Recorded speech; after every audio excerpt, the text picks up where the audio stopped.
Hello. तो आज अपन start करते हैं आइसोमेरिज्म में अपन देखो अपन को क्या पढ़ना है। आइसोमेरिज्म में अपन को समावयवता है ना, समावयवता पढ़नी है। इसमें समावयवता में पहली चीज़ जो अपन को पढ़नी है वो है समावयवता की परिभाषा, फिर समावयवता के प्रकार, फिर अपन धीरे धीरे समावयवता स्टार्ट करते हैं। ठीक है।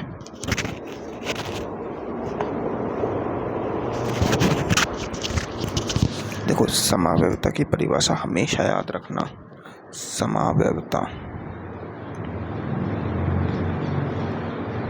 समावयवता इसकी परिभाषा क्या है?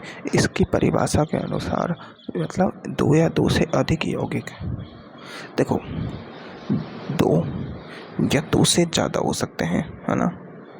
दो या दो से अधिक यौगिक, है ना, जिनके अणुसूत्र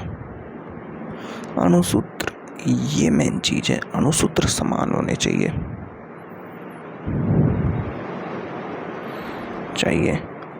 है ना। फिर उनके अणुसूत्र समान होने चाहिए, परंतु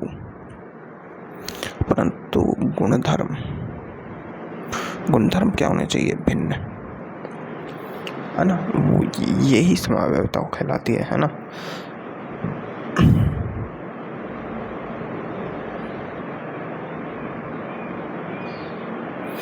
अब जो समावयव होते हैं ना, समावयव के अणुसूत्र, है ना, और अणुभार, क्योंकि जब अणुसूत्र समान है तो अणुभार भी जरूर समान ही होगा, है ना। और डीयू ये तीनों समान होती है। ये समावयव के लिए फिक्स है ना। अब अपन बात करते हैं समावयवता के प्रकार। देखो, समावयवता के दो प्रकार होते हैं, है ना। समावयवता के कितने प्रकार होते हैं? दो। पहला प्रकार होता है समावयवता का संरचनात्मक,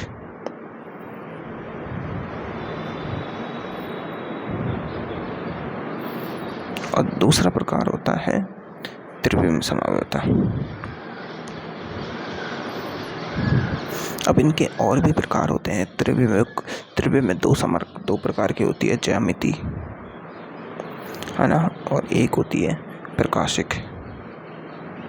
और संरचनात्मक के टोटल 6 प्रकार होते हैं, है ना। 6 प्रकार मान सकते हैं अपन, है ना। तो अपन को पहले पढ़नी है संरचनात्मक समावयवता। अब देखो, नाम से ही आ रहा है, क्या है?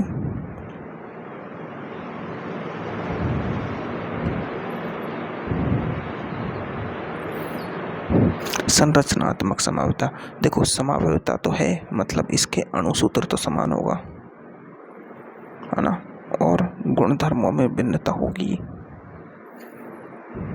है ना। समावयवता है तो अणुसूत्र समान और गुणधर्मों में भिन्नता तो होगी, ये तो है ही। लेकिन संरचनात्मक का मतलब क्या है यहाँ का मतलब है संरचना। संरचनात्मक समावयवता में संरचना में भिन्नता होती है,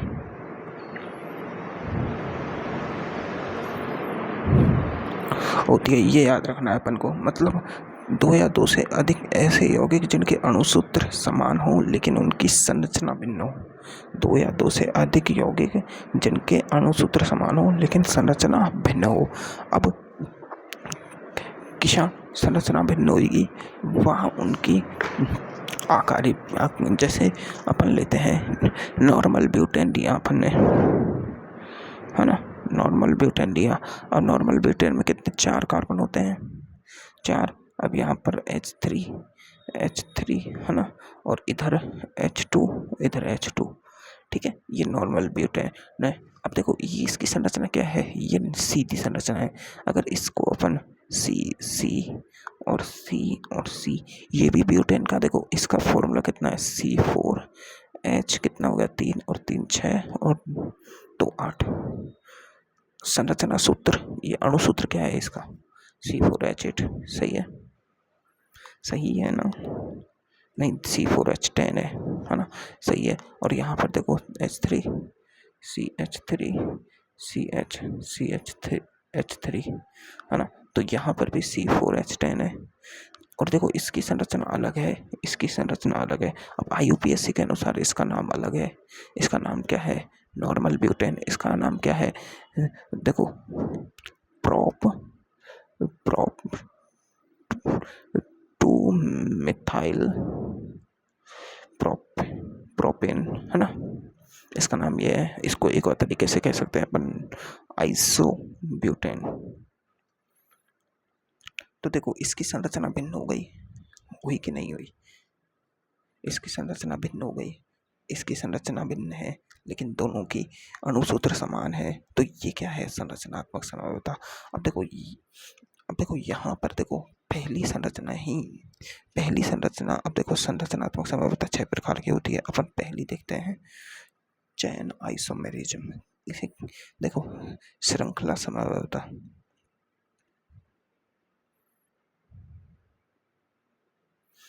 अब इसको क्या बोलते हैं? चैन आइसोमेरिज्म,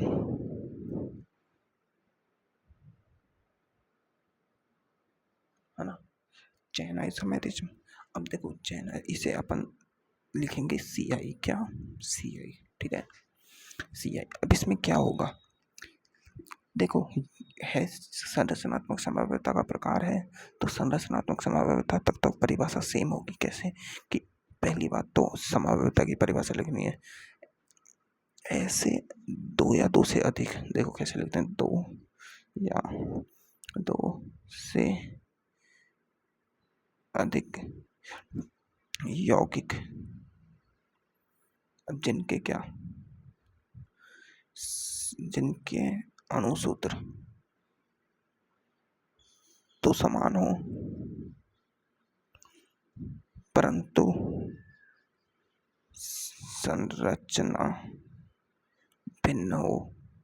ये तो संरचनात्मक समन्वयता की परिभाषा आ गई, है ना। देखो, जिनकी संरचना भिन्न हो, है ना, तब अब भिन्नता में क्या होनी चाहिए? अब संरचना है ना, संरचना में संरचना में कैसी भिन्नता होनी चाहिए? संरचना में जनक कार्बन श्रृंखला, जनक कार्बन श्रृंखला में भिन्नता हो। संरचना में जनक कार्बन श्रृंखला है ना, उसमें भिन्नता हो। जनक कार्बन श्रृंखला को क्या कहते हैं अपन? Parental carbon chain. क्या है? Parental carbon chain. अब देखो, हर परिभाषा में ये लिखना जरूरी थोड़ी है कि दो या दो से अधिक यौगिक जिनके अणुसूत्र समान हो परंतु संरचना भिन्न हो। ये लिखना जरूरी थोड़ी है, अपन को पता है कि वो संरचना तो समान होता तो है ही है। तो अपन इसकी डायरेक्ट परिभाषा क्या लिख सकते हैं? देखो, चैन आइसोमेरिज्म कौन से होते हैं? दो या दो से अधिक ऐसे यौगिक जिनके अणुसूत्र, है ना, अणुसूत्र क्या कहते हैं? मॉलिक्यूलर फॉर्मूला समान हो परंतु उनकी पेरेंटल, इसकी क्या कहते हैं अपन? Parental carbon chain, PCC.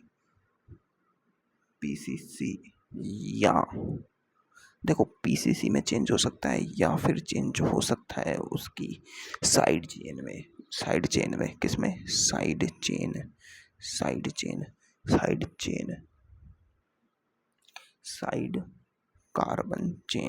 Carbon chain में भिन्नता हो।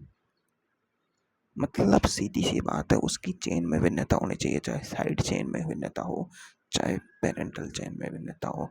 कैसे? जैसे अपन एक एग्जांपल लेते हैं, जैसे अपन ने एक नॉर्मल हेक्सेन का एग्जांपल लिया, ठीक है, नॉर्मल हेक्सेन का एग्जांपल लिया अपन ने, है ना। अब अपन नॉर्मल हेक्सेन का एग्जांपल लेते हैं। हेक्सेन में क्या होता है, सी सी सी सी। देखो एच में नहीं लगा रहा हूँ बिल्कुल भी, मैं कोई भी श्रृंखला में एच नहीं लगाऊंगा। क्यों? क्योंकि एच अपन काउंट करके लगा सकते हैं, अपन को पता है एच कैसे लगाने होते हैं। तो नॉर्मल हेक्सेन में कितने एक कार्बन होंगे 6, तो ये कितने हो गए 3 2 5 और एक 6। अब इसमें एच कैसे लगाएं, CH3 H2 H2 H2 H2 और CH3, ऐसे एच लगा दो। तो ये हमेशा लगाना जरूरी नहीं है ना। तो अब देखो ये हो गया। अब इसकी कितनी संरचना बन सकती है, देखो इसमें से एक यहाँ हटा के अपन यहाँ रख दें इसे, तो एक संरचना बन जाएगी। देखो 1 2 3 4 5 ये, ठीक है, एक संरचना बन गई ना। इसको देखो 1 2 3 4 5, इसको यहाँ लगा दो तो भी एक संरचना बन गई ना। ये अलग संरचनाएं भिन्न हैं, इनका UPSC नाम लिखेंगे तो इनकी भिन्न संरचनाएं प्राप्त, भिन्न नाम होंगे, है ना। देखो एक संरचना कैसे बन जाएगी, 1 2 3 4 5 और 6, 2 कार्बन लगा के अपन बना सकते हैं। अब इसके अलावा और संरचनाएं बन सकती है क्या, इसके अलावा और इसकी कोई और संरचना पॉसिबल नहीं है। देखो अब अपन कहें कि इस पे लगाया, इस पे लगा दिया, अगले पे अपन ने, तो इस पे लगाओ, तो इस पे लगाएंगे ना, तो इस पे लगाने पे तो यही प्राप्त हो जाएगा वापस, है ना।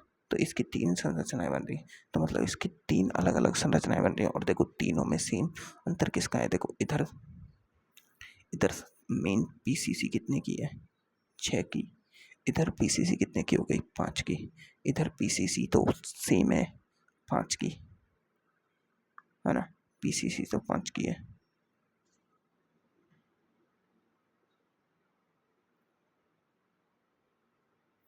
ना। लेकिन जो ये है ये अलग जगह पे आ गया, है ना। इधर PCC कितने की हो गई, 4 की। ऐसे ऐसे ही संरचनात्मक समानता में चैन आइसोमेरिज्म बताते हैं। तो अपन देखो इसके लिए 3 आइसोमेरिज्म बन रहे हैं, चैन वाले 3 आइसोमर है। तो अपन CI निर्धारण कैसे करें कि CI दर्शाने के लिए न्यूनतम कार्बन परमाणु की संख्या कितनी होनी चाहिए, कम से कम, है ना। कि CI कौन दर्शा सकता है कौन नहीं दर्शा सकता है, ये भी तो उनको पता होना चाहिए। जैसे मैं बात बताता हूँ कैसे,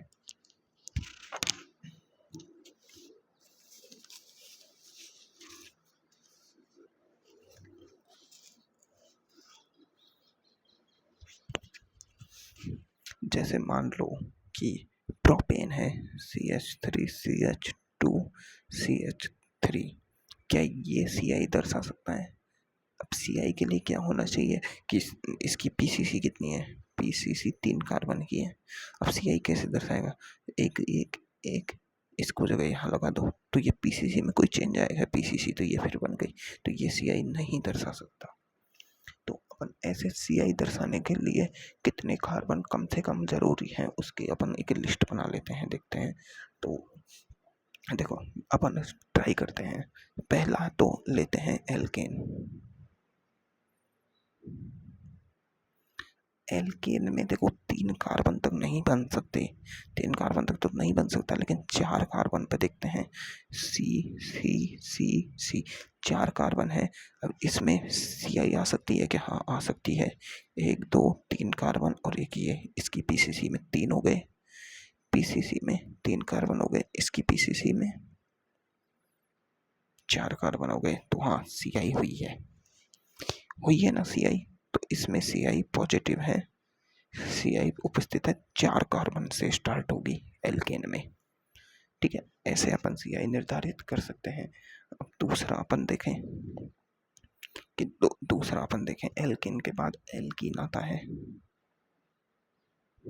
एल्कीन में CI निर्धारित करें, देखो एल्केन और एल्केन सेम होते हैं, तो इसके लिए भी 4 ही मिनिमम रिक्वायर्ड है। क्यों, देखो 3 कार्बन की एल्कीन लेते हैं ये, अब इससे कोई संरचना नहीं बनेगी, लेकिन 4 कार्बन के एल्कीन से, मान लो यहाँ एल्कीन है तो इससे अपन इसकी संरचना बन सकती है, जैसे 1 2 3 और ये कार्बन और ये 4 कार्बन के एल्कीन से संरचनाएं बन गई, है ना। तो ऐसे संरचना बन जाएगी। एल्काइन के लिए भी एल्काइन, अब एल्काइन के लिए देखते हैं क्या होता है। एल्काइन के 3 कार्बन हुए और देखो 4 कार्बन के लिए एल्काइन के में क्या होगा। एल्काइन में 4 कार्बन के लिए अपन लगा देते हैं इस पर ट्रिपल बॉन्ड, एक ट्रिपल बॉन्ड। अब देखो इसकी संरचना को समझो, इसकी संरचना को समझो, सी सी सी और सी। और देखो इधर H3 लग रहा है, इधर ट्रिपल बॉन्ड लग रहा है, तो इसकी बैलेंसी तो पूरी हो गई कार्बन की। और इधर कितना लग रहा है CH और इधर CH2, ये संरचना बन रही है। अब इस पे 4 कार्बन पे अगर अपन बॉन्ड को हटाएं, बॉन्ड को हटाएं और एक 3 कार्बन की संरचना बनाएं, ध्यान से देखना, 3 कार्बन की संरचना बनाई है ना, और इस पर एक कार्बन लगाया। अब अपन देखो किस बॉन्ड पर ट्रिपल बॉन्ड लगा सकते हैं अपन, यहाँ पर एल्किन के लिए ट्रिपल बॉन्ड जरूरी है। तो यहाँ 1 2 3, तो देखो इसकी संरचना कितनी हो गई, इसके 1 2 3 4 5 बॉन्ड हो गए, जो कि इम्पॉसिबल है। इधर लगा दें अगर इनको हटा के 1 2 3, इधर एल्किन के लिए एल्काइन के लिए ट्रिपल बॉन्ड तो जरूरी है। तो 1 2 3 4 5 कार्बन हो गए इसके। तो यहाँ पर ये 4 कार्बन में एग्जिस्ट ही नहीं कर रही है, ये अस्थायी संरचना बन रही है, अस्थायी संरचना बनी है। तो एल्काइन 4 के लिए तो नहीं बनेगा, फिक्स पता लग गया अपन को। अब एल्काइन देखो 5 के लिए बनता है क्या, अपन चेक करें, है ना। एल्काइन 5 के लिए बनता है क्या, अपन चेक करते हैं। तो एल्काइन के लिए देखो कैसे चेक करेंगे, 5 कार्बन के लिए 1 2 3 4 5, और देखो 5 कार्बन पर अपन ने लगा दिया ट्रिपल बॉन्ड, ठीक है ना। इसके साथ इनको पूरा कर देते हैं, H3 H2 H, है ना। इधर तो लगेगा ही नहीं, और इधर एक H लगेगा, इधर भी H2 लगेगा, हाँ ठीक है। अब इसके ये संरचना हो गई, ये क्या है, ये पेंटाइन हो गया, पेंटाइन, ये पेंटाइन हो गया, है ना। अब अपन पेंटाइन की संरचना को देखते हैं, क्या इसमें अपन कुछ कर सकते हैं, हाँ कर सकते हैं। देखो इसमें से एक को हटा दो, 1 2 3 4, अब इस पे एक लगा दो, तो यहाँ पर ट्रिपल बॉन्ड तो यहाँ रह जाएगा, इसकी बैलेंसी पूरी।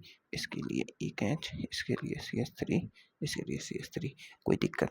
3H 2H 2 3 और 4 4 और 3 7 और 1 8, 3 और 3 6 7 8, ये संरचना बन रही है। तो एल्काइन के लिए कम से कम 5 कार्बन चाहिए, एल्काइन के लिए कितने चाहिए, कम से कम 5 कार्बन चाहिए। अब ऐसे ही अपन अगला देखते हैं कि जैसे एल्कोहल, एल्कोहल, देखो अपन है ना, क्वेश्चन कैसे आएगा, क्वेश्चन डायरेक्ट आ जाएगा। एल्काइन, एल्काइन में CI दर्शाने के लिए न्यूनतम कार्बनों की संख्या, न्यूनतम कार्बन की संख्या होगी। डायरेक्ट क्वेश्चन आता है ऐसे, एल्काइन में CI दर्शाने के लिए न्यूनतम कार्बन की संख्या होगी, ऐसे डायरेक्ट क्वेश्चन आता है ना। तो अपन को ऐसे ही हर चीज़ का पता होना चाहिए। एल्कोहल, एल्कोहल क्या होता है, देखो 1 2 3, है ना।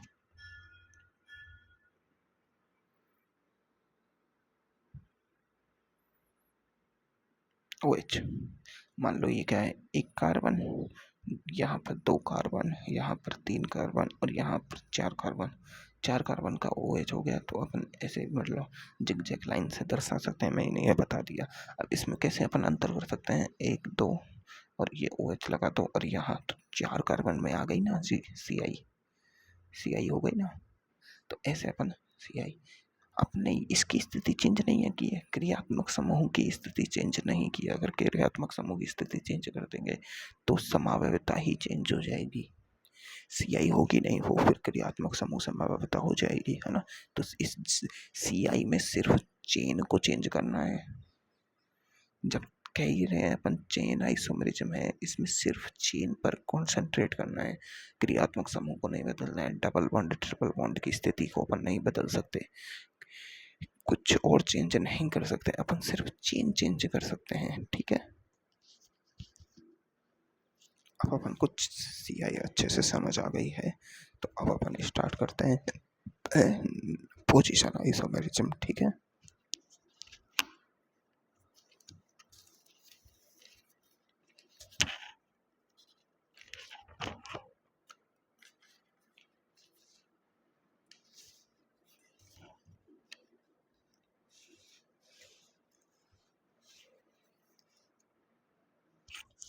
देखो जो पोजीशन आइसोमेरिज्म होती है ना, वो स्थिति में परिवर्तन को बताती है। स्थिति में परिवर्तन, अब देखो स्थिति में परिवर्तन कैसे होता है। देखो दूसरे नंबर की अपन समावता पढ़ रहे हैं, संरचनात्मक समावता में पढ़ रहे हैं अपन अभी। दूसरी है पोजीशन।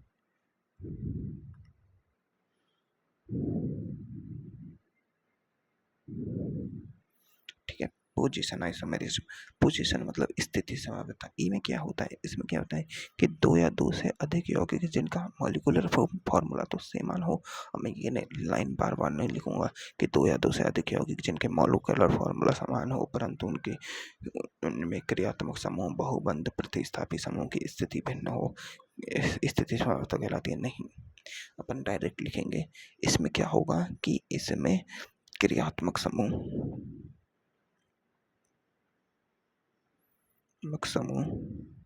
या फिर कोई साइड चेन या फिर कोई प्रतिस्थापी समूह, है ना, प्रतिस्थापी समूह, है ना, या फिर कोई बहुबंध। बहुबंध में क्या आते हैं, डबल बॉन्ड, ट्रिपल बॉन्ड। इनकी स्थिति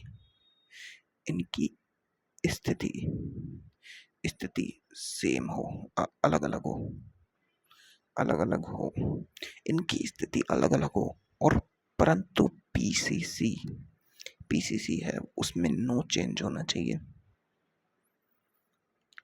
है ना, उसकी स्थिति में नो चेंज होना चाहिए।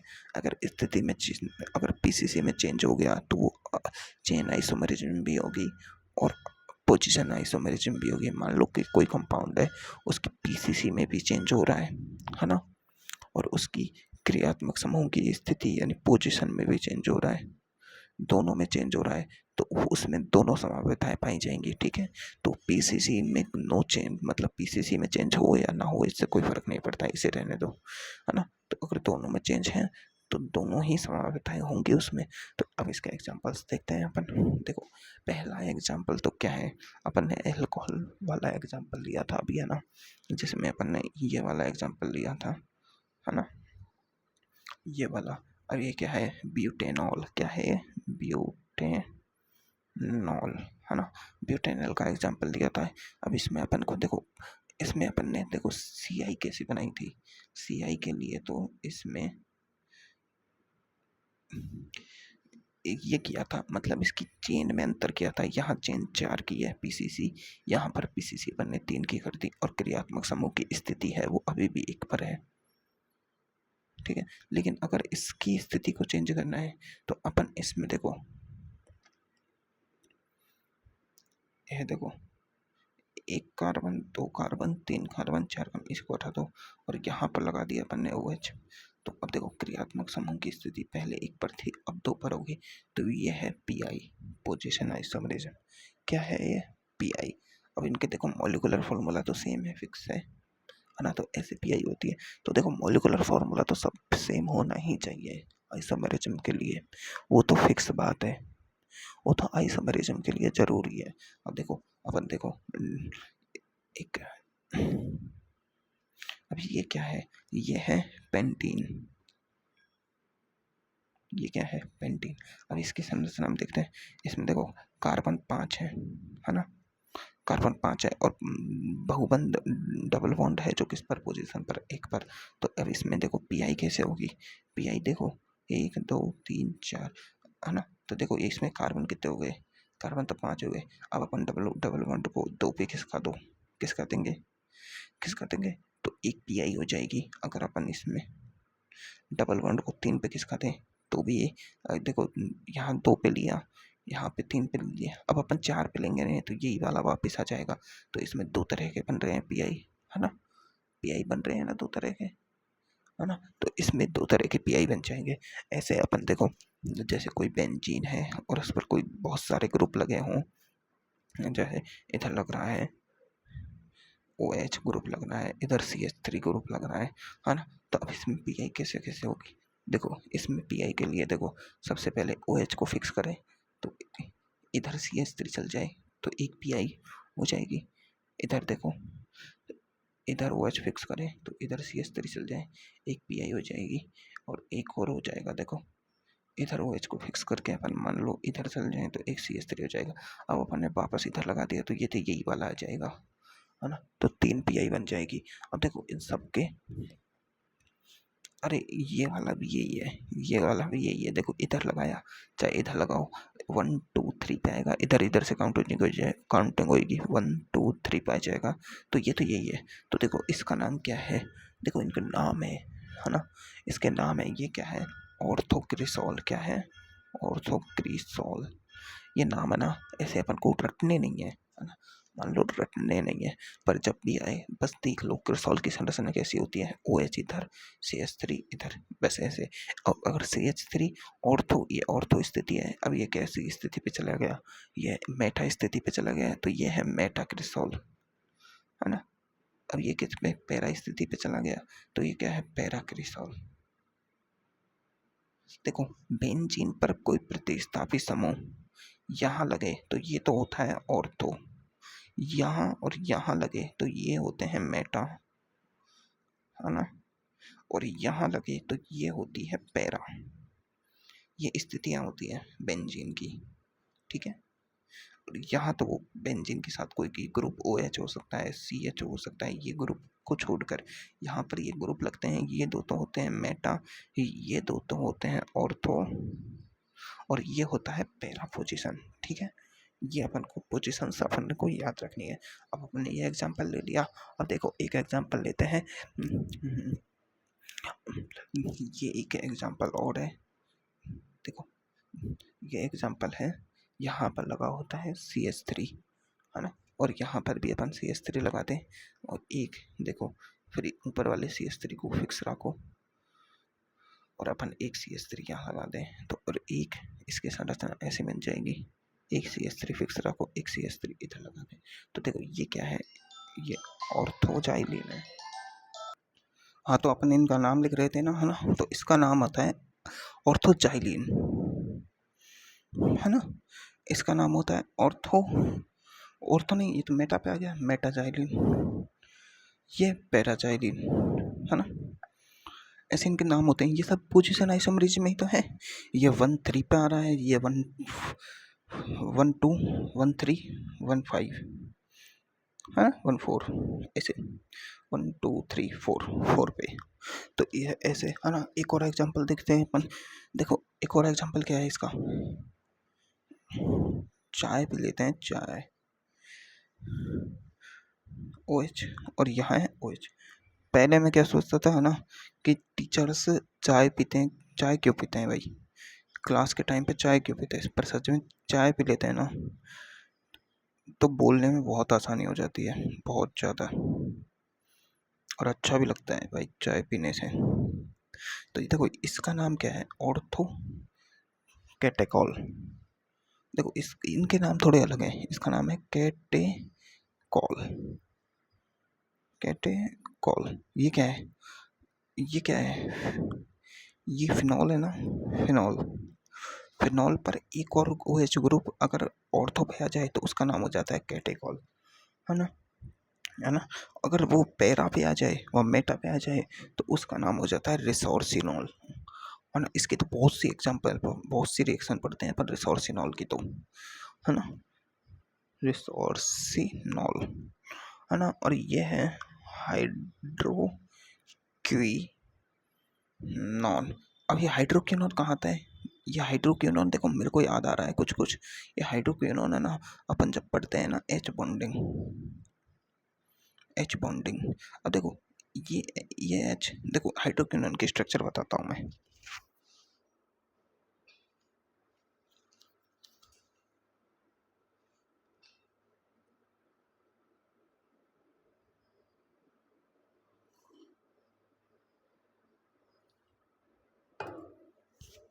जो हाइड्रोक्विनोन है ना, उसकी देखो अपन हाइड्रोक्विनोन की स्ट्रक्चर देखें तो ये तो बेंजीन हो गई, ये O और ये H और ये O और ये H। ठीक हो। अब देखो इसमें क्या होगा, इसमें इधर एक और हाइड्रोक्विनोन आएगा, है ना, एक और हाइड्रोक्विनोन आ गया, इसका OH O और इसका H। अब देखो इसमें आपस में बॉन्डिंग, है ना, इसका O और इसका H, है ना, इसमें आपस में बॉन्डिंग। अब ये ऐसे चलता ही जाएगा आगे तक, है ना, इधर एक और आ जाएगा, है ना, इसका O और H, ये आपस में बॉन्डिंग, इधर O H, ये आपस में बॉन्डिंग। देखो O और H के मध्य ये आपस में जो ये क्या हो रही है, H बॉन्डिंग हो रही है ना, ये H बॉन्डिंग। अब ये H बॉन्डिंग हो रही है ना, ये H बॉन्डिंग का एक एग्जाम्पल है, किसका, H बॉन्डिंग का। H बॉन्डिंग का एग्जाम्पल क्या होता है, हाइड्रोक्विनोन। अब देखो H बॉन्डिंग, अब ये हाइड्रोक्विनोन है, अब है ना, इसमें कैसी ये अंतर अणु दो अणुओं के मध्य हो रही है ना, दो। देखो अपन बोलते हैं एक तो राष्ट्रीय सीमा होती है, एक होती है अंतरराष्ट्रीय। अंतरराष्ट्रीय, अंतरराष्ट्रीय मतलब दो देशों के मध्य, दो देशों के मध्य, है ना। अंतरराष्ट्रीय, इंटरनेशनल, ये क्या है, ये भी क्या है, अंतः मॉलिक्यूलर, अंतर मॉलिक्यूलर, अंतरराष्ट्रीय, अंतरराष्ट्रीय, है ना। तो ये है अंतर मॉलिक्यूलर, अंतर अणुक, अणुक, ये क्या है, अंतर अणुक H बॉन्डिंग है,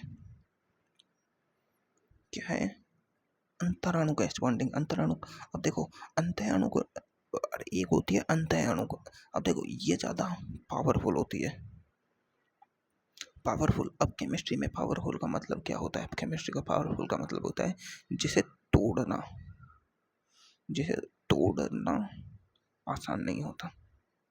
मतलब देखो ये आपस में अणुओं को बांध लेती है, एक क्रिस्टलाइज स्ट्रक्चर बन जाती है, इसे तोड़ना आसान नहीं होता। लेकिन अंतः अणु की स्ट्रक्चर किसमें बनती है, वो बनती है रिसोर्सिनॉल में। जैसे ये होता है O और इसका H, और एक यहाँ लग जा रहा है ना, एक O और इसका H। तो देखो इन दोनों के मध्य, इन दोनों के मध्य अब ये क्या हो गई, एक अणु अणु में ही बन गई, एक रिसोर्सिनॉल है इसमें ही बन गई, है ना, रिसोर्सिनॉल। अभी रिसोर्सिनॉल के अंदर ही बन गई, तो ये क्या है, अंतः अणुक, अंतः अणुक। अब इसका देखो, इसका क्वथनांक होता है ना, बॉइलिंग पॉइंट, बॉइलिंग पॉइंट वो बहुत कम होता है, क्योंकि ये आपस में थोड़े बॉन्ड बना रहे, तो खुद में ही खुद को जटिल कर लिया है इसने। इसका बॉइलिंग पॉइंट बहुत ज़्यादा होता है, क्यों, क्योंकि भाई इसको तोड़ना आसान नहीं है, तोड़ने के लिए अधिक ऊर्जा देनी होगी, इसका बॉइलिंग पॉइंट कम होता है। तो जल्दी से रिएक्शंस कौन देती है, जल्दी से रिएक्शंस ये वाला देगा, ये वाला नहीं देगा। तो ये H बॉन्डिंग के वो है एग्जाम्पल, दोनों के दोनों, रिसोर्सिनॉल और हाइड्रोक्विनोन। ये आएंगे अपन को एक्स्ट्रा, आगे आएंगे ये किस में, ऑर्गेनिक में ही आएंगे, तो इनके नाम अपन को धीरे धीरे अपने आप याद हो जाएंगे, है ना। ऐसे मेरे कैसे याद हुए, मैं बस देखो संभाव्यता में इनके नाम पढ़ लिए, पूरी केमिस्ट्री में इनके नाम आएंगे, और आइसोमेरिज्म में इसके नाम पढ़ लिए, वो IUPAC में इनके नाम पढ़ लिए, तो ऐसे इनके नाम आते ही रहते हैं, है ना।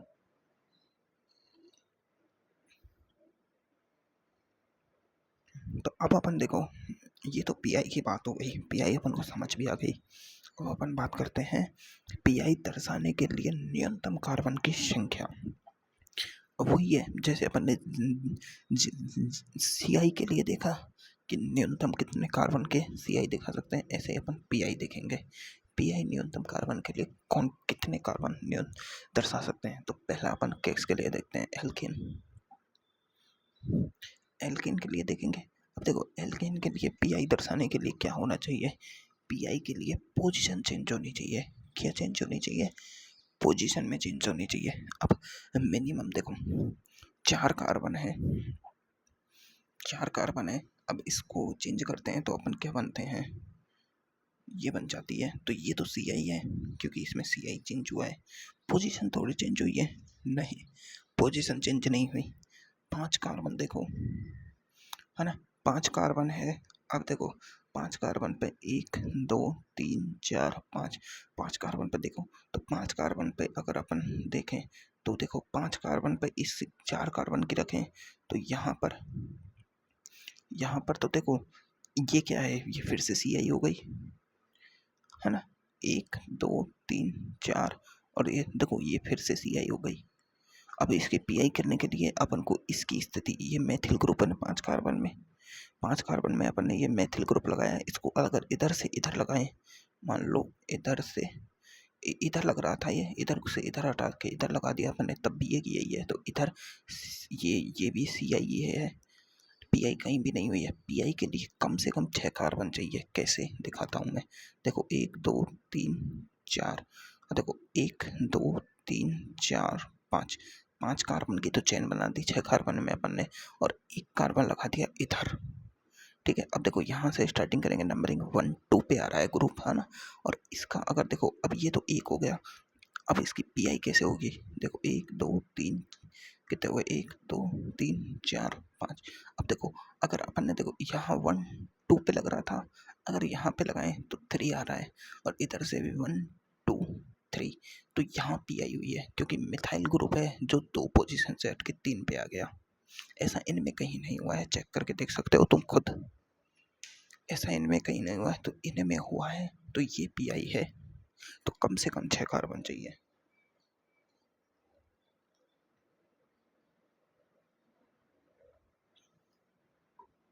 कम से कम कितने चाहिए, 6 कार्बन चाहिए। समझ आई ये बात। अब अपन अगला देखते हैं, अगला क्या होता है, एल्कीन। दूसरी क्या होती है, एल्कीन। अब देखो एल्कीन के लिए पी आई अपन को देखी नहीं होती है, तो एल्कीन में देखो, एल्कीन में अपन 3 में देखते हैं, ये 2 और ये 3, 3 पे डबल बॉन्ड लगा दिया। अब इस डबल बॉन्ड की, अब डबल बॉन्ड की स्थिति अपन चेंज कर सकते हैं, क्योंकि अपन ने परिभाषा में डबल बॉन्ड लिया था, बहुबंध लिया था, प्रतिस्थापी समूह लिया था, क्रियात्मक समूह लिया था, है ना, सब कुछ लिया था, साइड, है ना। तो देखो अब इसमें इसकी स्थिति चेंज करके देखते हैं क्या, इसकी स्थिति, इसको अपन डबल बॉन्ड को इधर से कितने कार्बन का, 1 2 3 4 का हो गया, तो 3 का बनाना था अपन को, 3 का, सॉरी 3 कार्बन के लिए देखो इसकी स्थिति यहाँ है, और इसको इधर लगाएं तो ये सेम प्रोडक्ट है, गलत बात। 4 में देखते हैं, 1 2 3 4, 4 में इधर लगाया, ये डबल बॉन्ड आ रहा है 1 पे। अब देखो 4 में इधर देखें तो ये डबल बॉन्ड यहाँ पर 1 2 पे आ गया, 2 पे आ गया ना, तो यहाँ एल्कीन कम से कम 4 कार्बन वाला दर्शाएगा। तीसरा देखते हैं अपन, तीसरा है एल्काइन, है ना। ये कोई ज़्यादा हार्ड नहीं है मेरे हिसाब से। एल्काइन क्या होता है, 3 कार्बन का, 3 कार्बन का तो दर्शाएगा ही नहीं, कम से कम 4 कार्बन का दर्शाएगा। 4 कार्बन में ये डबल बॉन्ड ट्रिपल बॉन्ड उठ के यहाँ आ जाएगा, ये हो गई एल्काइन, है ना, हो गई ना, हो गई ना एल्काइन। तो इसके लिए भी 4 कार्बन, ऐसे अपन देखो एल्कोहल के लिए देख सकते हैं, है ना, एल्कोहल के लिए देख सकते हैं क्लोरो, हेलोजेंस के लिए देख सकते हैं, किसी के भी लिए देख सकते हैं। बस मेरा मतलब सिखाने का था, है ना, तो वो मुझे लगता है कि समझ आ चुका होगा अच्छे से। अब अपन नेक्स्ट आइसोमेरिज्म पढ़ते हैं।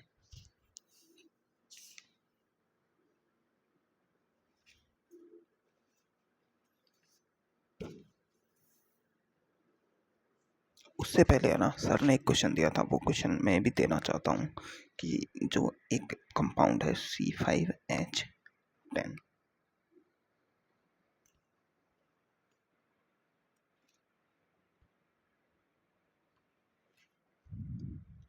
अब इसमें इनका क्या बोला है कि चक्रीय संरचना बनाओ,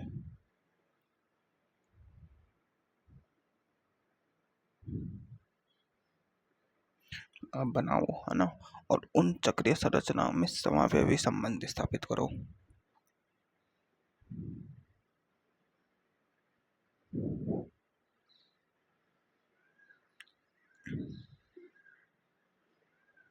उन चक्रीय संरचनाओं में समावयवी संबंध स्थापित करना है। अब देखो इनकी संरचना कैसे बनानी होती है, चक्रीय संरचना अपन कैसे बनाए इनकी, देखो C5H10, देखो है अपने पास C5H10।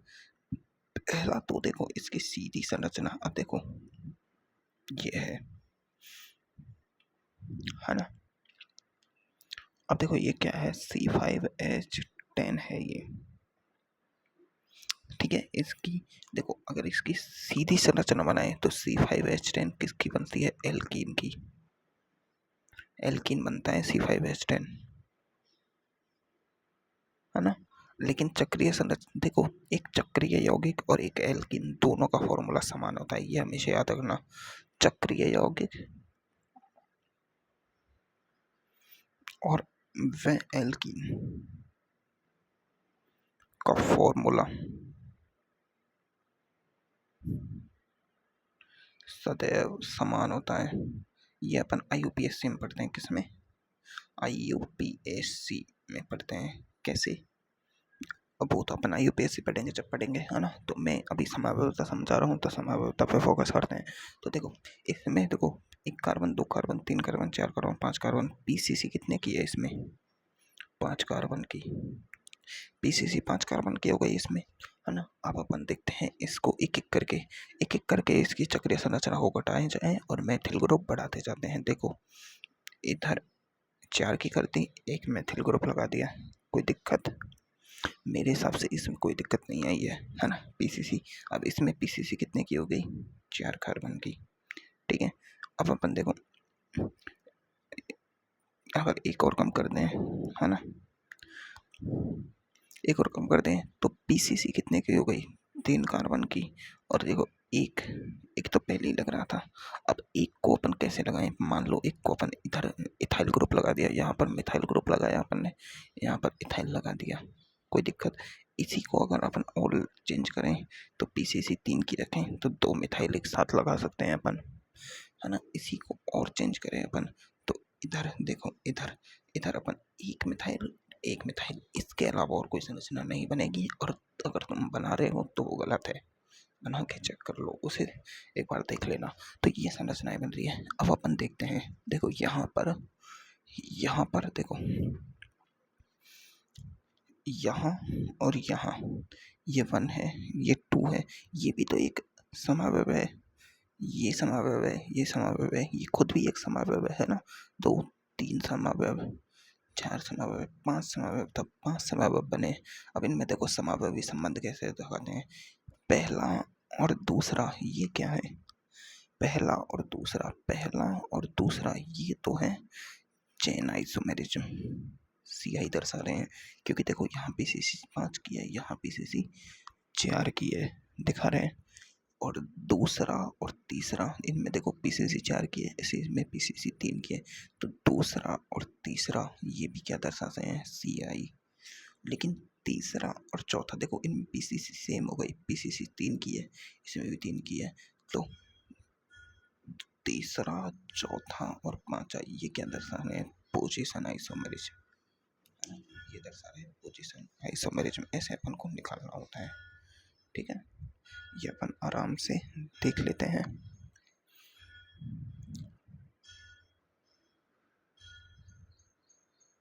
अरे गलत थोड़ा सा गलत हो गया।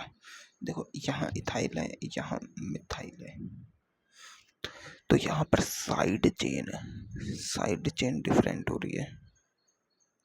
DI साइड चेन में डिफरेंट आ रहा है इन दोनों में, साइड चेन में। तो ये है ना, CI है, 3 और 4 CI है, याद रखना ये बात। साइड चेन में डिफरेंट आ रहा है। प्रतिस्थापी की समूह, तो स्थिति देखो, स्थिति इसमें पहले पे है, इसमें भी पहले पे है, तो स्थिति में नो चेंज है, स्थिति में कोई चेंज नहीं है। स्थिति में यहाँ चेंज हुआ है, यहाँ पर 1 है और यहाँ पर 3, 2 आ गई, 1 2, तो 4 और 5 ये PI है बस। 4 और 5 PI है, ये थोड़ा याद रखने वाली बात है, मैं कंफ्यूज हो गया था। तो यहाँ पर देखो, स्थिति तो फिक्स है पहले की, तो ये क्या है? ये CI है दोनों में, ये है ना, इसके लिए गलती हो गई। तो अब अपन देखते हैं next isomerism, functional isomerism.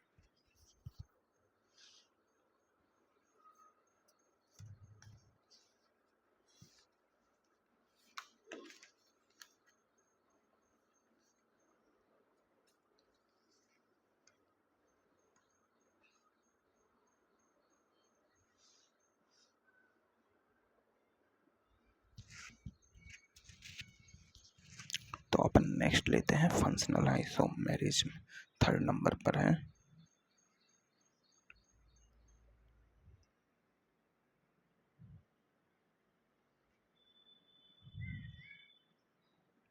Functional isomerism.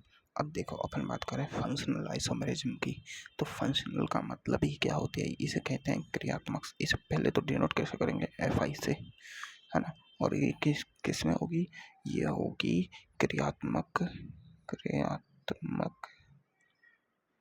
समवेता। नाम से ही पता चल रहा है। देखो पहली लाइन तो सेम है, दो या दो से अधिक यौगिक जिनके अणु सूत्र समान हो, यहाँ तक तो है ही है ना। दो या दो से अधिक यौगिक जिनके मॉलिक्यूलर फॉर्म समान हो, उससे आगे लिख रहा हूं मैं, परंतु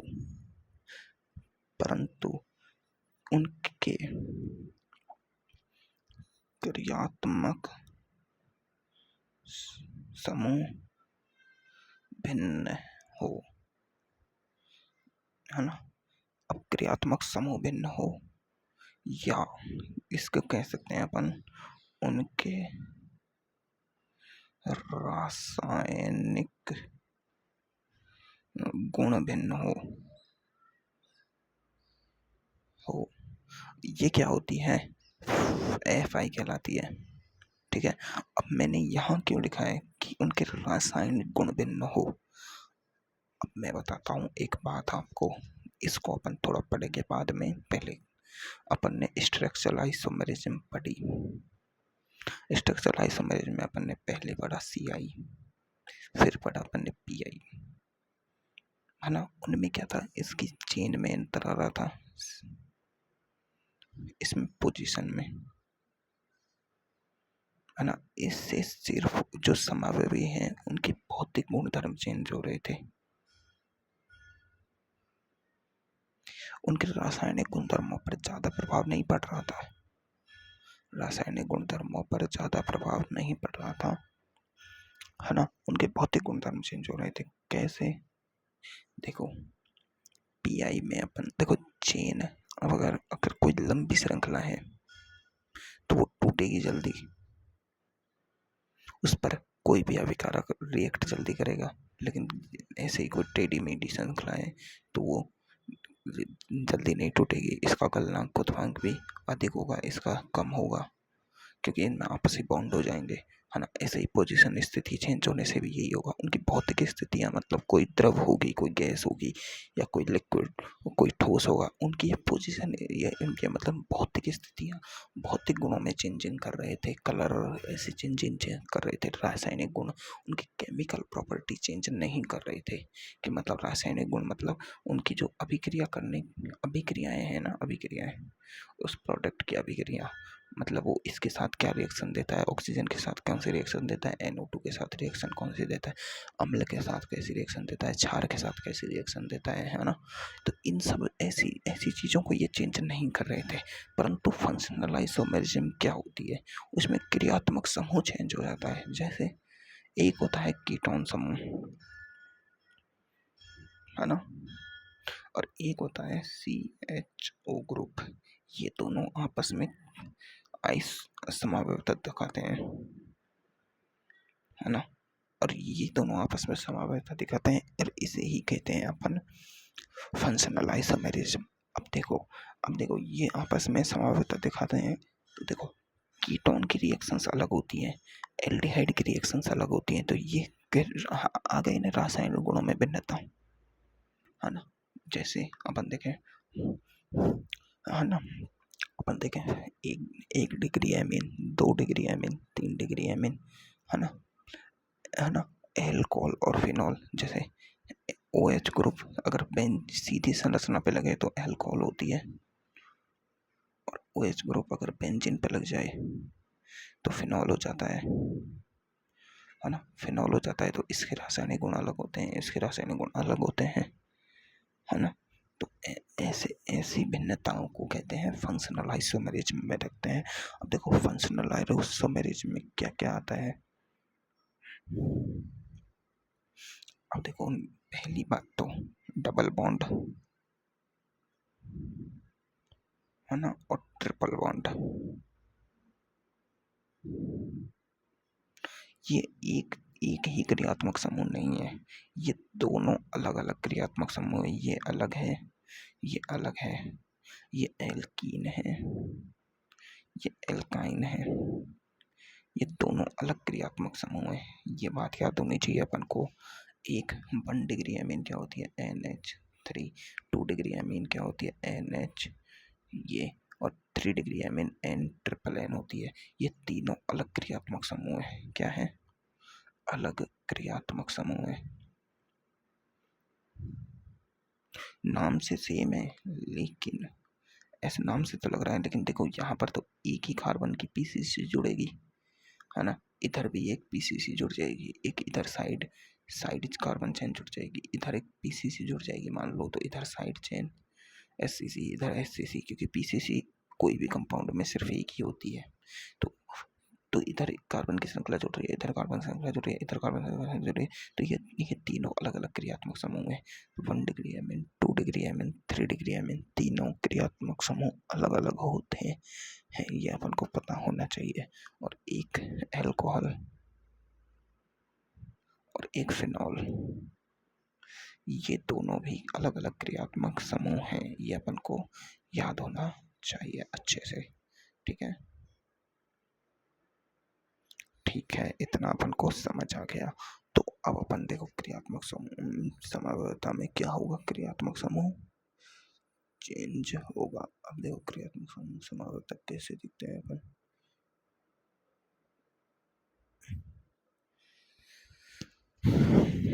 तो पहला, अब देखो क्रियात्मक समूह कैसे होगा। मान लो कोई कंपाउंड, पहला क्रियात्मक समूह दर्शाने वाले, अब देखो 3 टाइप की क्रियात्मक समूह वो समवायता दर्शाएंगी। देखो पहली है CnH2n+2O। ये किसका फॉर्मूला है? देखो कुछ फॉर्मूलों की बात कर लेते हैं अपन, है ना। ये अपन IUPAC में पढ़ते हैं। पहला फॉर्मूला होता है CnH2n+2, ये एल्केन का होता है ना। CnH2n+H2n मतलब 2 की कमी, ये होता है एल्कीन का। CnH2n-2, 2 की और कमी, तो ये होता है एल्काइन का, है ना। और ये 3 फॉर्मूले होते हैं एल्केन एल्कीन एल्काइन का। अब ये बेस फॉर्मूले हैं, है ना, ये बेस। अब इनमें अपन कुछ भी चीज़ ऐड करके घटा करके अपन नए फॉर्मूले बना देते हैं। जैसे अब इसमें देखो एल्केन का फॉर्मूला है ये सिंपल वाला, इसमें अपन O जोड़ दिया, है ना, O जोड़ा है, तो ये बन रहा है एल्कोहल का। और एक एल्कोहल का समय क्या होता है, ईथर। ये ईथर और एल्कोहल का फॉर्मूला है।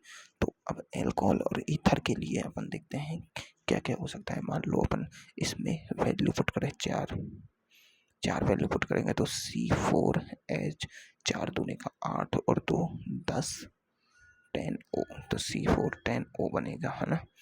ये होगा ब्यूटेनॉल। क्या होगा ये, ब्यूटेनॉल बनेगा। अब इसका देखो समवायता देखते हैं, एक CH3 CH2 CH2 CH2OH। अब इसके अब देखो ये तो 1 डिग्री अल्कोहल है। अब ये क्रियात्मक समूह, अब अगर इसकी स्थिति अपन चेंज करें, देखो अगर इसमें चीन आइसोमरेज में दिखाएं तो 1 2 3 4, है ना, 4। अब इसमें OH लगाते तो ये तो CI हो जाएगा, है ना। अगर अपन CI नहीं PI सॉरी, और इधर OH लगाएं और इधर मेथिल ग्रुप लगा दे तो ये CI हो जाएगा, क्योंकि ये अभी भी एक पे, ये एक पे तो, है ना, तो ये CI PI हो गई। लेकिन अपन को FI के लिए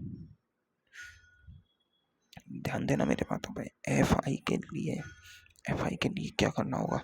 FI के लिए ये क्रियात्मक समूह है, ये चेंज होना चाहिए।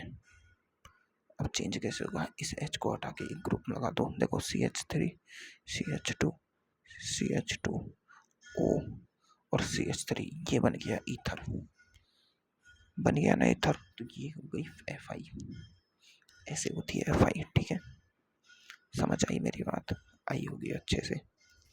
तो अपन अगला देखते हैं।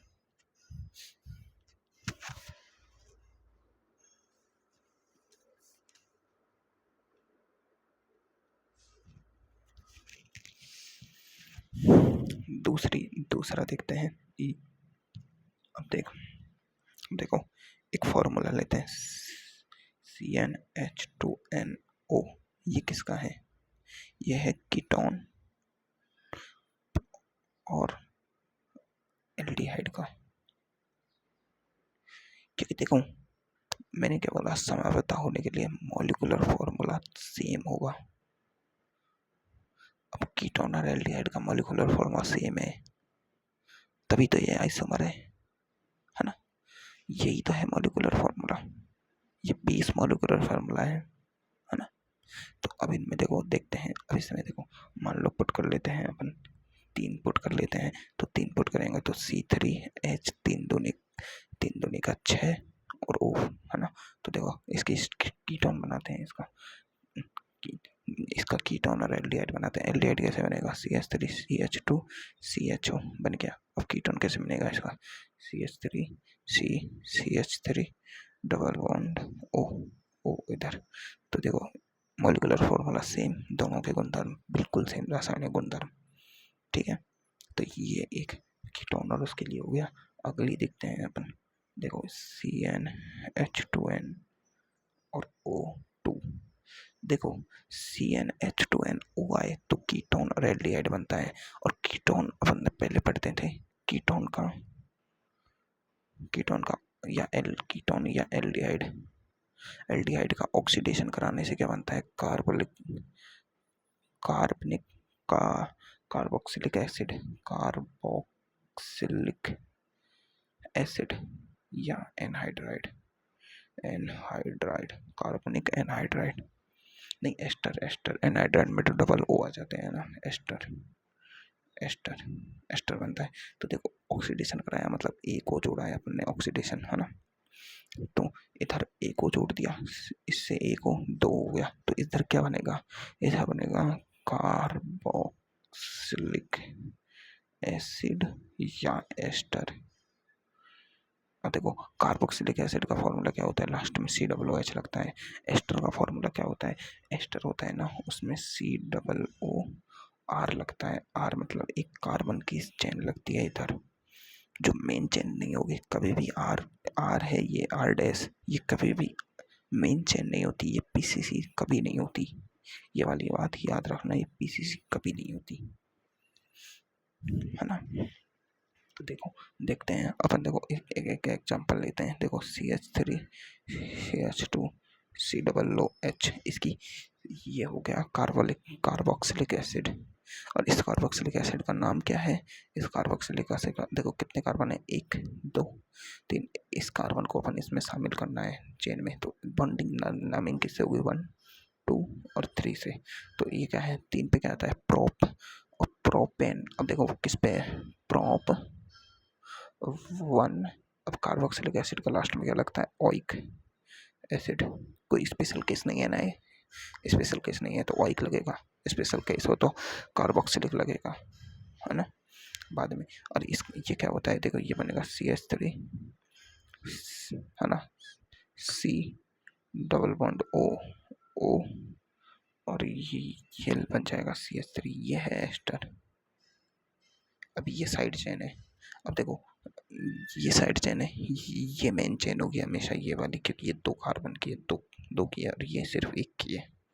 तो ये है PCC, ये हमेशा ज़्यादा कार्बन की होगी, मेन चेन होगी एस्टर के लिए। तो ये कुछ इसके एग्जांपल्स थे। एक और एग्जांपल ले लेते हैं अपन, एमाइन वाला अपन ने पढ़ा नहीं। एक फिनॉल एल्कोहल फिनॉल वाला भी है, और एक डबल बॉन्ड और ट्रिपल बॉन्ड वाला भी है ना।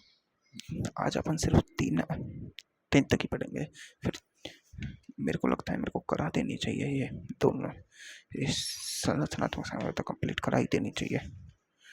करा ही देता हूँ आज।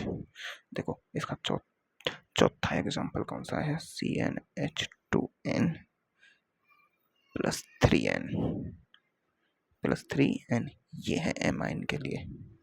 एमीन, हम एमीन 1 डिग्री 2 डिग्री 3 डिग्री सब इनके आ जाएगा। देखो एक एग्जांपल लेते हैं, CH3 CH2 NH2, ये एग्जांपल लिया। इसका देखो ये तो 1 डिग्री एमाइन है, 1 डिग्री एमाइन।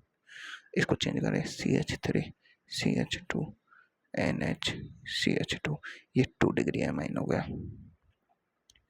है ना। और एक और देखो CH3 NCH3 और ये NCH3, ये 3rd डिग्री अमाइन हो गया। ये सब FI दर्शा रहे हैं। क्या दर्शा रहे हैं? ये सब FI दर्शा रहे हैं। ऐसे ही होता है। पांचवा होता है अल्कोहल और फिनॉल। देखो अल्कोहल, अब देखो एक एग्जांपल बहुत अच्छा लिया है, अल्कोहल व फिनॉल, है ना। अल्कोहल और फिनॉल, देखो अल्कोहल OH, ये क्या है? फिनॉल है ना। अब देखो, और अल्कोहल क्या होती है? CH3CH2OH, ऐसे कुछ भी अल्कोहल होती है। अब देखो इन दोनों को समझौता कैसे बनाते हैं अपन। देखो मान लो ये एक बेंजीन रिंग है, अगर इस पर CH2 ग्रुप लगाकर इधर OH लगा दे तो ये क्या फिनॉल होगा? नहीं, ये देखो का OH ग्रुप है, डायरेक्ट वाले से जुड़ रहा है, नहीं वो CH2 से जुड़ रहा है, तो ये क्या है? एल्कोहल, है ना। ये क्या है? एल्कोहल। और अगर इस पर देखो, अगर OH ग्रुप डायरेक्ट लग रहा है और इधर CH3 लग रहा है, ये है फिनॉल। अंतर समझ आया? दोनों आइसोमरिज्म में, दोनों आइसोमर से कौन से FI, कौन से फंक्शनल आइसोमरिज्म। अगला देखो इसमें एग्जांपल कौन सा है? अगला है डबल बॉन्ड या ट्रिपल बॉन्ड वाला। डबल बॉन्ड और ट्रिपल बॉन्ड का तो सिंपल सा एग्जांपल है, CH2 डबल बॉन्ड CH2, ये क्या है? 2 डबल बॉन्ड है, एल्कीन है। अब इसको कैसे चेंज करेंगे? CH3C ट्रिपल बॉन्ड CH3, ये एल्काइन होगा। अब देखो डबल बॉन्ड और ट्रिपल बॉन्ड आपस में, अब देखो इनका मॉलिक्यूलर फॉर्मूला चेक कर लो। 1 carbon 2 carbon 3 carbon, 1 carbon 2 carbon 3 carbon, सही है। 2 और 2 4, 2 3, एक आएगा ना इधर, 3 और 1 4, तो दोनों का मॉलिक्यूलर फॉर्मूला सेम है। अब देखो PCC सेम है, PCC सेम है, तो CI नहीं है, ये FI है। अब देखो, अब अपन अगली आइसोमेरिज्म पढ़ते हैं, वाले रिंग चेन आइसोमेरिज्म। देखो रिंग चेन आइसोमेरिज्म अगली है, अगली अपन को एग्जांपल पढ़ना है, रिंग चेन आइसोमेरिज्म। देखो रिंग चेन आइसोमेरिज्म RCI क्या है? RCI, ठीक है। देखो मैं क्लास लंबी बना रहा हूँ, है ना, लेकिन तुम्हें क्या करना है? एक एक समावेशता लेनी है, उसके बाद एक एक पॉइंट को कवर करना है, उसके बाद उसे छोड़ देना है, फिर अगला दोबारा अगले पॉइंट, अगली समावेशता को लेना है। ऐसे ये 4-5 समावेशता को धीरे धीरे लेना है और उनके एग्जाम्पल्स मॉड्यूल में ट्राई करने हैं कि हाँ मेरे समझ आ रहा है कि नहीं आ रहा, ठीक है। और कोई डाउट हो तो मुझसे पूछना है, समझ आई? अब देखो रिंग चेन आइसोमेरिज्म क्या होती है? सीधी सी बात है, चेन और रिंग में समावयवता होगी। किसमें होगी? चेन और रिंग में। अब देखो पहली बात तो अणुसूत्र तो समान हो गई, परंतु वलय एवं श्रृंखला के रूप में विघटित हो जाते हैं ये RCI समावयवता। अब RCI समावयवता होती है ना, वो क्रियात्मक समावयवता का भाग होती है। पहली बात तो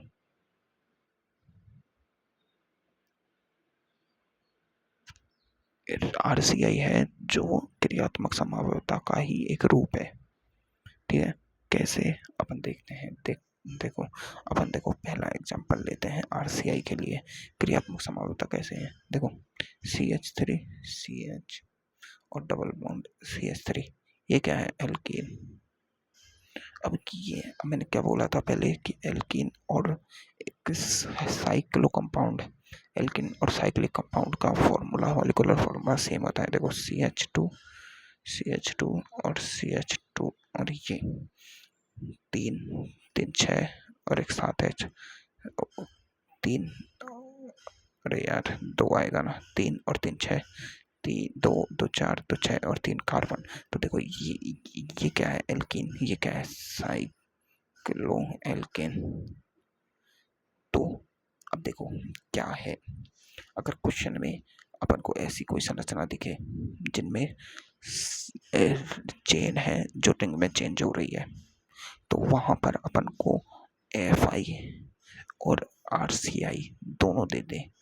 Fi और RCI दोनों दे एग्जांपल्स में, तो अपन को RCI को ज़्यादा प्रेफर करना है, ठीक है। लेकिन RCI कहीं हो ही नहीं, और एल्केन से एल्कीन से मतलब साइक्लोएल्केन बन रहा है ना। तो वहां पर अपन इस Fi को कंसिडर कर सकते हैं एग्जाम्पल के, ठीक है। तो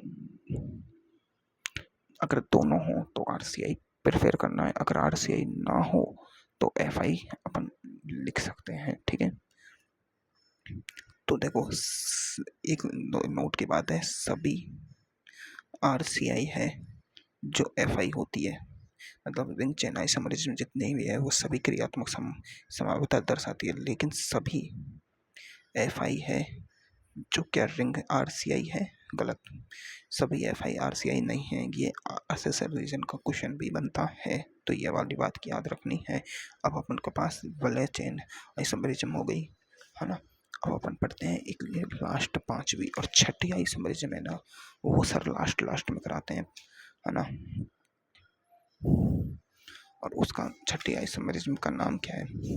छठी आइसोमरिज्म का नाम होता है चलाव्यवस्था, और जो चलाव्यवस्था होती है ना वो सर बाद में पढ़ाते हैं, ठीक है। तो मैं भी बाद में ही पढ़ाऊंगा।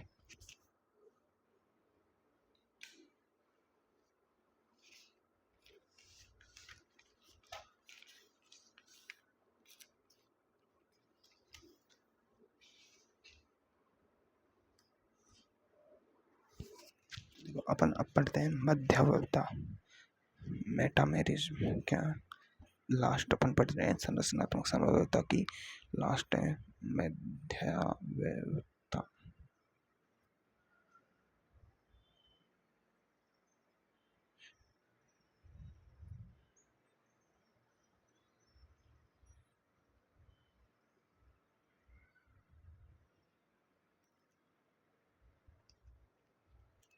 अब देखो मध्यावस्था में क्या होना चाहिए कि अणुसूत्र तो समान, लेकिन भिन्नता किसमें होनी चाहिए, मतलब Fi है, Fi यानी फंक्शनल ग्रुप है, Fg फंक्शनल ग्रुप है ना, फंक्शनल ग्रुप उससे जुड़े जो जो कार्बन चेन है ना, कार्बन की जो चेन, कार्बन चेन या एल्किल समूह,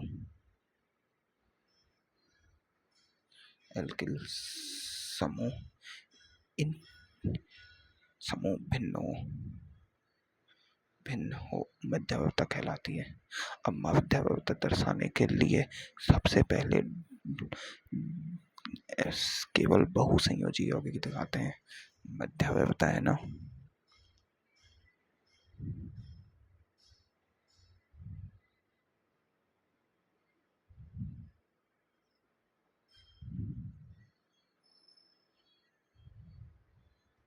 बहुसंयोजी कैसे, जैसे एस्टर है ना, जैसे ईथर, जैसे एन, जैसे एस, ये होती है मध्यावस्था। अब देखो कैसे दर्शाएगा, देखो मान लो ईथर को लेते हैं और सिर्फ यही है एनसीईआरटी में सिर्फ ये है, लेकिन दर्शाते ये भी है, ये भी है और ये भी है। कैसे, अब अपन देखते हैं, चलो देखो मान लो एक ईथर लिया अपन, इधर CH3CH2 है और O है, इधर CH2CH3 है, इधर आ रहे इधर आ रहे फिक्स है, लेकिन ये कैसे चेंज हो सकता है, CH3 CH2 CH2 O CH3, इधर R हो गया, इधर R डैश, ये दोनों, ये R है, ये R डैश, ये R डबल डैश है। तो देखो मॉलिक्यूलर फॉर्मूला सेम, ग्रुप की स्थिति भी सेम, देखो चेन आइसोमरिज्म भी नहीं है, पोजीशन भी फिक्स है ग्रुप की, फंक्शनल ग्रुप आइसोमरिज्म भी नहीं है, तो बचा कौन सा, मध्यावस्था। और भी एग्जाम्पल देख सकते हैं अपन, जैसे देखो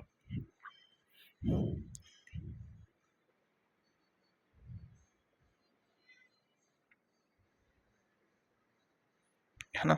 और इसको अगर अपन चेंज करें,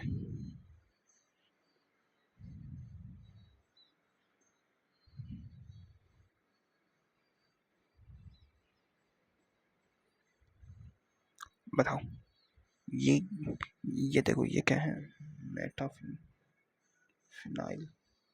ये ऑर्थोफिनाइल है।